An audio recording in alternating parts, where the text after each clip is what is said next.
King Charles III will be crowned at Westminster Abbey in an event filled with all the pageantry Britain is famous for. Enrobed clergymen will hand over the medieval symbols of power, the rod, the scepter, and the orb.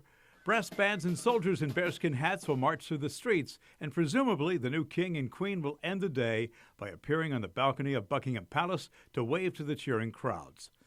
But don't be fooled by the pomp and circumstance. It's a show with a purpose, to buttress the monarchy's foundations and show that the people of the United Kingdom still support their king. If you're going to have a king, and if you're going to have a crown on your stamps, well, there's got to be a moment when you see that crown put on the king's head. While TV screens around the world will be filled with shots of flag-waving fans of the monarchy, this coronation comes at a difficult time for the royals. Opinion polls show that support for the monarchy has weakened over time. Britain is gripped by double-digit inflation that's eroding living standards and making some people question the expense of the coronation. More fundamentally, some in Britain's increasingly diverse society are calling for a re-examination of the monarchy's links to the trade in enslaved Africans and its role in the former British Empire, which ruled over large swaths of Asia, Africa, and the Caribbean. Kehinde Andrews, a professor of Black Studies at Birmingham City University, questions whether the people of Britain and the empire's successor, the Commonwealth, really want a 74-year-old white man as their representative.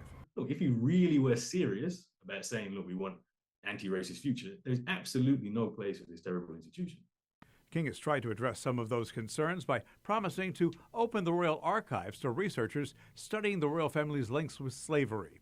But the coronation will be a broader, more symbolic effort to show the monarchy still has a role to play.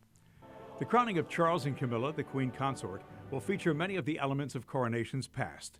The golden imperial mantle, the prayers, the anointing with scented oils, all of which are designed to remind the world of the history, tradition, and mystery embodied by the monarchy.